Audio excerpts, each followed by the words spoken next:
तो दोस्तों आप सभी का स्वागत है। पिछली वीडियो में हम लोगों ने रासायनिक बल गतिकी के बारे में पढ़ा था, वेग स्थिरांक के बारे में पढ़ा था थोड़ा बहुत, और उसकी अपक्रिया के दर के बारे में पढ़ा था। इस वीडियो में हम लोग पढ़ेंगे वेग व्यंजक या वेग स्थिरांक होता क्या है। मान लेते हैं कोई अपक्रिया a plus B plus C plus D करके ऐसे करके दिया गया है, जिसमें आप लोगों का a और b अभिकारक होता है, c और d उत्पाद दिया गया है, a b c d ये आपका समीकरणीय जो होता है वह गुणांक दिया गया है, रस समीकरणीय गुणांक दिया गया है। प्रायोगिक तौर पर हमको ये ज्ञात है कि वेग जो होता है, वेग अनुक्रमानुपाती होता है अभिकारक पक्ष के या अभिकारक पक्ष के सांद्रता के गुणांक के अनुक्रमानुपाती होता है। मान लेते हैं इसकी घात दिया गया है x और y, जो a और b भी हो सकता है या इसके बराबर भी हो सकता है। ये नहीं कि वही होगा, बराबर हो सकता है, ऐसा आपको दिया गया है। तो इसमें हम लोग ये लिख सकते हैं, जैसे इस समीकरण में ऐसे हम लोग लिखते हैं, एक समीकरण बना लेते हैं N2 प्लस H2 NH3, ऐसे हमारा होता है। इसमें क्या होता है, हम इसको संतुलित कर लेते हैं। संतुलित में यहाँ पे 2 से गुणा कर देते हैं, यहाँ पे 3 से गुणा कर देते हैं। तो यहाँ जो N2 है इसके सामने कुछ नहीं है तो कितना मान लेते हैं, 1 मान लेते हैं। तो ये जो आपका होगा, ये आपका स्मॉल a होगा, ये a वाला होगा, ये कैपिटल A होगा, ये स्मॉल b होगा, ये कैपिटल B होगा आपका, ये स्मॉल c होगा, ये आपका कैपिटल C हो जाएगा। क्योंकि ये आपका अभिकारक है, जो यहाँ पे 1 दिया गया उसका गुणांक दिया गया है, 3 जो है b का गुणांक दिया गया है, और यहाँ पे जो 2 है इसका गुणांक दिया गया है। तो मतलब ये छोटे छोटे इसमें आ जाते हैं। तो इसमें x तथा y, x तथा y, a तथा b,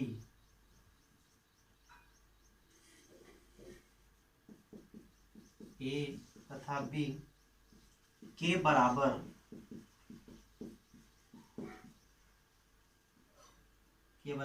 हो भी सकते हैं अथवा नहीं भी हो सकते, हैं। कहने का मतलब ये है कि यहाँ पे जो इसके गुणांक दिए गए हैं, जो यहाँ पे इसकी घात x y दी गई है, या इसके बराबर हो भी सकती है, नहीं भी हो सकती है। मतलब ये दोनों आपस में बराबर हो भी सकते हैं। यहाँ से आप लोगों को बता दिया गया है कि कैसे इनके गुणांक लिखे जाते हैं। N2 इसको हम लोग कैपिटल A मानेंगे क्योंकि यह आपका अभिकारक होता है। यहाँ पे A बराबर 1 होगा क्योंकि यह रस समीकरणीय या रस समीकरण मितीय जो गुणांक होता है वह दिया गया है। इसमें कहने का मतलब ये जो होता है प्रायोगिक तौर पर हमको ज्ञात है कि वेग जो होता है इनकी सांद्रता के गुणनफल के अनुक्रमानुपाती होता है। जैसे मान लेते हैं जो x तथा y की गणना होती है वह प्रायोगिक तौर पर हमको ज्ञात किया गया है। तो यहाँ पे पॉइंट बना करके ये भी लिख सकते हैं, x तथा y की गणना प्रायोगिक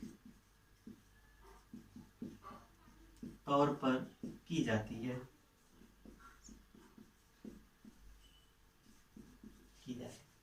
ये आपका दिया गया है। इसमें जो आपका x और y का मान दिया गया है या इसकी सांद्रताओं का, तो यह हम लोगों को प्रायोगिक तौर पर ज्ञात होता है। इसमें हम लोग ये पढ़ सकते हैं। तो ये पॉइंट बना करके आप लोग लिख लीजिएगा। आगे दिया गया है, मान लेते हैं कोई वेग है, वेग जो होता है, वेग बराबर यहाँ पे k हो जाएगा, a की पावर x हो जाएगा इंटू b की पावर y हो जाएगा। ये जो होगा आपका, यह हो जाएगा वेग स्थिरांक। ये क्या हो जाएगा, वेग स्थिरांक हो जाएगा। इसको हम लोग वेग स्थिरांक बोलते हैं। आगे देखिए, जो यहाँ पे k आया है, जैसे अनुक्रमानुपाती निशान हटाने के लिए हम लोगों ने एक स्थिरांक k का प्रयोग किया, जिसको हम लोग वेग स्थिरांक कहते हैं। जैसे अगर इसमें और भी आपको दे दिया जाए, जैसे कहने का मतलब यक्स वाई, या कह सकते हैं वेग स्थिरांक, वेग स्थिरांक में अभिकारकों की घातों यक्स व वाई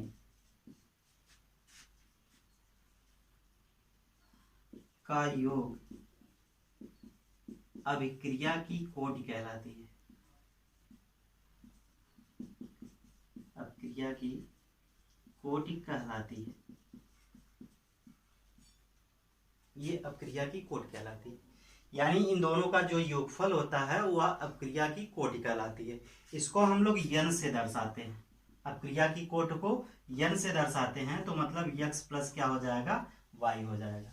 यानी यन बराबर हो जाएगा यक्स प्लस वाई। यहाँ पे जो यन है यह आपके अपक्रिया की कोटि कहलाएगी।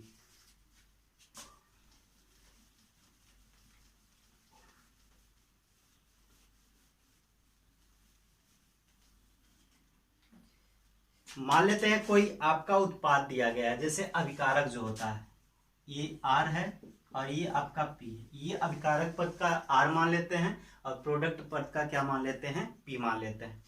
ये हमारा कोई जनरल तरीके से मान लेते हैं कोई समीकरण दिया गया है। तो इसमें कहने का मतलब जब हम लोग वेग स्थिरांक निकालेंगे तो वेग बराबर हो जाएगा, अभिकारक पद की सांद्रता होती है तो के हो जाएगा, और यहाँ पे ये आर इसकी सांद्रता हो जाएगी। अब क्रिया की कोटि को हम लोग किससे दर्शाते हैं, यन से दर्शाते हैं। तो ये हमारा एक समीकरण हो जाएगा, ये भी एक तरीके से हमारा समीकरण हो जाएगा। हम लोग इसी तरीके से इसको दर्शा दिया करेंगे। कहने का मतलब अब यहाँ पे ये दिया क्या गया है इसके बारे में हम लोग लिख लेते हैं, जहां के वेग स्थिरांक, जहां के वेग स्थिरांक है, आर अभिकारक की सांद्रता, यन अभिक्रिया की कोटि है, अभिक्रिया की कोटि यदि आपको दिया गया है। तो मतलब वेग बराबर, ऐसे ही हम लोग मान लेंगे कोई समीकरण, तो के बराबर क्या हो जाएगा, वेग बराबर के कोष्टक में आर की घात कितना हो जाएगा, यन हो जाएगा। के को हम लोग वेग स्थिरांक बोलते हैं, आर को अभिकारक की सांद्रता बोलते हैं। इसमें दिया गया है यन का अपक्रिया की कोटि दिया गया है, ये आपका दिया गया है। आगे हम लोग पढ़ लेते हैं अपक्रिया की कोटि क्या होती है। अभिक्रिया की कोटि,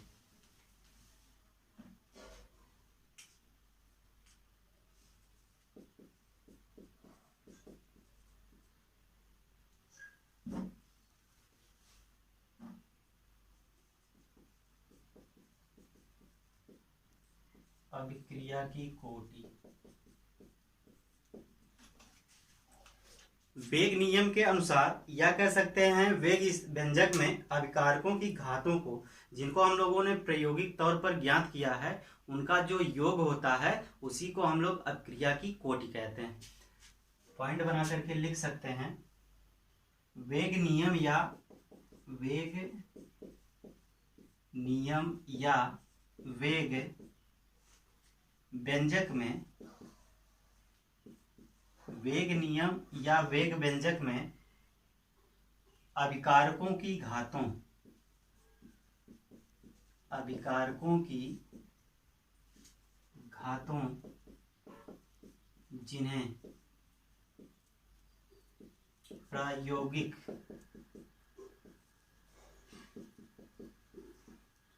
तौर पर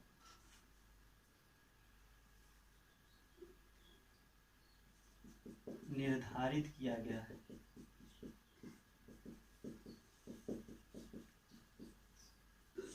प्रायोगिक तौर पर निर्धारित किया गया है, इनका योग या का योग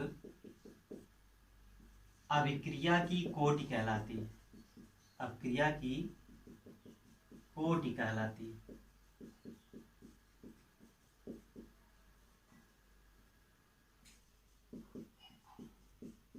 अभिक्रिया की कोटि कहलाती है। देखिए, वेग नियम वेग व्यंजक में अभिकारकों की घातों को जिन्हें हम लोगों ने प्रायोगिक तौर पर ज्ञात किया है, उनको निर्धारित किया गया है, उनका योग जो होता है अपक्रिया की कोटि कहलाता है। जैसे वेग बराबर दिया गया के ए की पावर यक्स इंटू बी की पावर वाई, इसमें यन बराबर जो आपका होता है वह होता है क्या, यक्स प्लस वाई। यही जो होता है हम लोग यन बराबर होता है अभिक्रिया की कोटि, अभिक्रिया की कोटि होता है, ये हम लोग कह सकते हैं। हम नोट बना करके क्या लिख लेंगे, आप लोग नोट बना करके इसमें लिख लीजिएगा, अभिक्रिया की कोटि,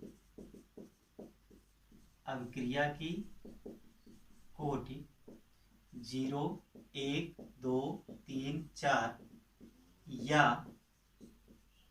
भिन्नात्मक भी हो सकती है, भिन्नात्मक भी हो सकती है।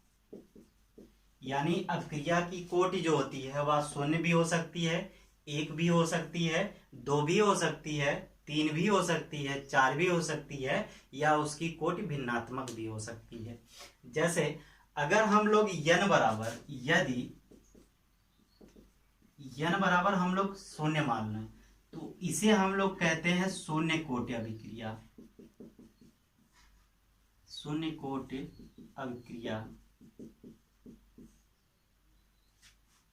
कहने का मतलब इसकी परिभाषा अगर हमको देना हो तो हम लोग ये कह सकते हैं कि ऐसी रासायनिक अभिक्रिया जिसकी कोटि क्या होती है, शून्य होती है, उसे हम लोग शून्य कोटि अभिक्रिया कहते हैं।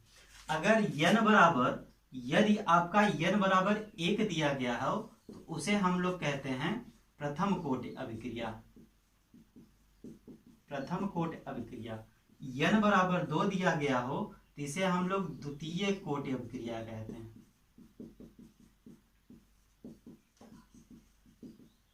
ऐसे आप लोगों का आगे बढ़ता हुआ चला जाएगा।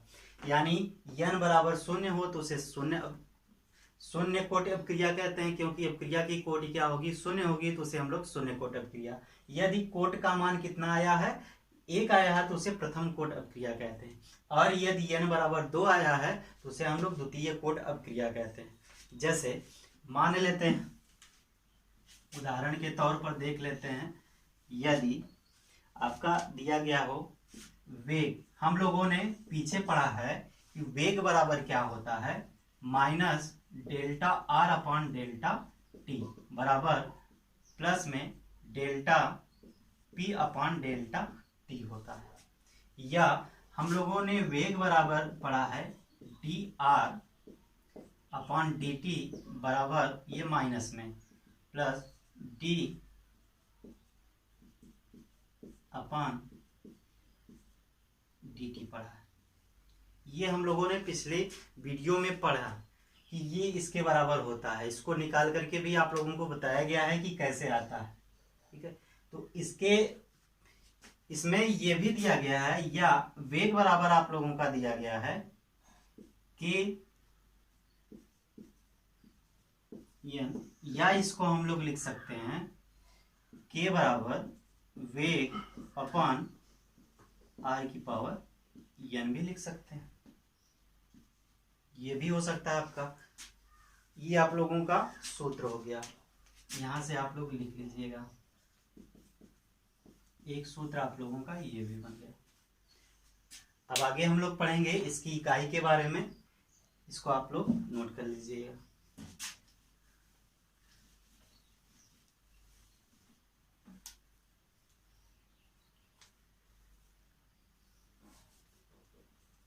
वेग स्थिरांक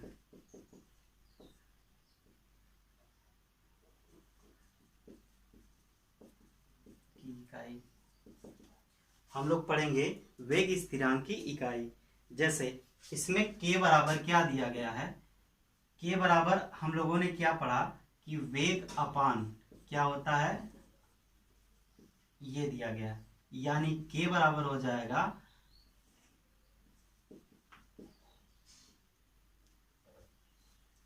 वेग मतलब क्या होता है, उसकी सांद्रता निकालना है। तो यहाँ पे इसका मात्रक क्या हो जाएगा, सांद्रता हो जाएगा। और यहाँ पे ये क्या होता है, ये भी सांद्रता के तौर पर दिया गया है। तो यहाँ पे ये सांद्रता वेग बराबर क्या होता है, सांद्रता अपॉन समय होता है, क्योंकि उसमें लगा है कि जैसे कुछ ना कुछ समय होता है क्रिया के लगने में। तो ये भी हो गया, ये आपका क्या हो गया, सांद्रता हो गया। सांद्रता इसकी पावर कितना हो जाएगा, n हो जाएगा। या k बराबर हम लोग कितना मान लेंगे, सांद्रता अपॉन समय गुणे 1/, सांद्रता। अगर इसका हम लोगों को मात्रक ज्ञात करना हो तो हम लोग शून्य कोट अपक्रिया या प्रथम कोट अपक्रिया कहते हैं कि मतलब इसका निकालेंगे कैसे, इसकी इकाई कैसे निकालेंगे, तो हम लोग इस सूत्र पर रख देंगे। जैसे मान लेते हैं n बराबर आप लोगों का दिया गया है 0, n बराबर कितना दिया गया हो, 0 दिया गया हो। इसको हम लोग इस समीकरण में रख लेते हैं। ये किसके लिए होता है, शून्य कोट अभिक्रिया के लिए होता है। शून्य कोट अभिक्रिया हम लोग इसमें पढ़ेंगे, शून्य कोट अभिक्रिया की इकाई क्या होती है। तो इस वाले में हम लोग n बराबर कितना रख देंगे, 0 रख देंगे। तो k बराबर हो जाएगा सांद्रता अपॉन समय गुणे 1/, सांद्रता की पावर कितना हो जाएगी, 0 हो जाएगी। किसी संख्या की पावर अगर 0 होती है तो उसका मान कितना हो जाता है, 1 हो जाता है। तो k बराबर हो जाएगा सांद्रता अपान क्या हो जाएगा, समय हो जाएगा। और सांद्रता का होता है मोल प्रति लीटर अपान क्या हो जाएगा, सेकंड हो जाएगा। या इसी को हम लोग क्या पढ़ सकते हैं कि मोल लीटर का इनवर्स और सेकंड का भी इनवर्स, ये के बराबर आ जाएगा। ये आपकी शून्य कोट अपक्रिया की इकाई हो जाएगी। इसी में हम लोग दूसरा मान लेते हैं n बराबर 1 मान लेते हैं, n बराबर 1 मान लेते हैं। ये होता है आपका प्रथम कोट अभिक्रिया के लिए, ये आपका हो गया प्रथम कोट अभिक्रिया। अब जहां पे n है वहां पे हम लोग क्या रख देंगे, 1 लिख देंगे। तो k बराबर आपका आ जाएगा सांद्रता अपान समय गुणे 1/, सांद्रता की पावर कितना हो जाएगी, 1 हो जाएगी। ये दोनों क्या होगा, कैंसिल हो जाएगा। तो k बराबर 1/, क्या हो जाएगा, समय हो जाएगा। k बराबर 1/, सेकेंड का सेकेंड हो जाएगा। या इसी को हम लोग कह सकते हैं k बराबर सेकेंड का इनवर्स, या इसकी कोट हो गई। ठीक, जैसे यहाँ पे जहां सांद्रता का मान n का मान है वहां पे 1 रख देंगे। तो आप लोगों का ये आया है, यहाँ से इसकी इकाई यहाँ पे आई है, k बराबर सांद्रता बटे समय गुणे 1/, सांद्रता। अब यहाँ पे n का मान हम लोग रखते जाएंगे, यहाँ पे 0 रखेंगे तो इतना आ जाएगा, और 1 रखेंगे तो आपकी इकाई इतनी आ जाएगी। इसी में हम लोग अगली क्रिया देख लेते हैं, एक और देख लेते हैं।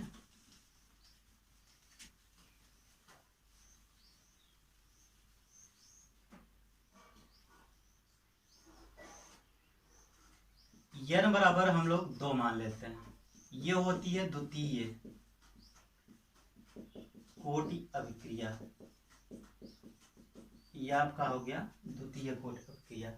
इसके लिए हो गया तो k बराबर हो जाएगा सांद्रता बटे समय गुणे 1/, सांद्रता की पावर 2 हो जाएगी, क्योंकि n का मान अब की बार हम लोगों ने कितना रखा है, 2 रखा है। इसमें से एक कैंसिल हो जाएगा। तो k बराबर आपका हो जाएगा, k बराबर हो जाएगा 1/, सांद्रता गुणे समय, या 1/, समय गुणे सांद्रता, यहां से हो जाएगा।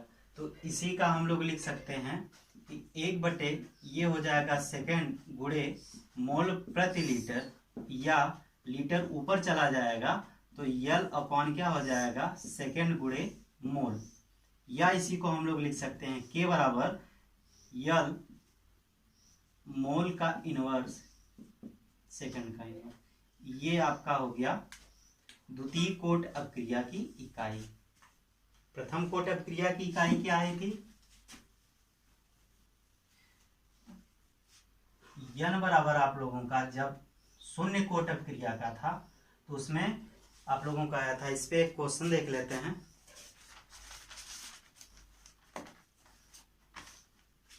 क्वेश्चन मान लीजिए आप लोगों को दे दिया जाए कि निम्नलिखित वेग स्थिरांकों, निम्नलिखित वेग स्थिरांकों में अपक्रिया की कोटि क्या होगी? अपक्रिया की कोटि क्या होगी? पहला क्वेश्चन आप लोगों का दिया गया है k बराबर 2.3 गुणे 10 की power -5 mole inverse upon second का इनवर्स। k बराबर अगर दे दिया गया हो 3 गुणे 10 की पावर -4 सेकंड का इनवर्स, या k बराबर दे दिया गया हो आपका 3 गुणे 10 की पावर -4 मोल लीटर का इनवर्स और सेकंड का इनवर्स करके दिया गया हो, तो इसकी कोटि हमको ज्ञात कैसे करना है? इसके लिए हम लोग क्या करेंगे कि यहाँ पे इसके मात्रकों को देखेंगे। यहाँ पे दिया गया है कितना कि k बराबर इतना दिया गया है, लेकिन इसका मात्रक इतना दिया गया है जो आपको किसमें मिला? द्वितीय कोट अपक्रिया में। तो इसको हम लोग लिख लेंगे कि यह किस प्रकार, इस स्थिरांक का क्या होगा? इस स्थिरांक की कोटि क्या होगी? द्वितीय कोटि होगी। स्थिरांक की द्वितीय कोटि होगी। अब इसमें देखा जाता है तो ये आपका प्रथम हो जाएगा, प्रथम कोटि अपक्रिया हो जाएगी, और इसका क्या हो जाएगा? शून्य कोट अपक्रिया। हम लोग इसकी सहायता से, इसके मात्रकों की सहायता से, अगर आप लोगों को यह याद है तो किसी भी स्थिरांक में अगर इस प्रकार से देता है तो हम लोग इसको देख करके, इसके मात्रक इकाई को देख करके हम लोग बता सकते हैं कि यह किस प्रकार की अपक्रिया है, कौन से कोट की अपक्रिया है। आज के लिए इतना ही। अगले वीडियो में आप लोगों को पढ़ाएंगे शून्य कोट अपक्रिया के लिए समाकलन वेग क्या होता है।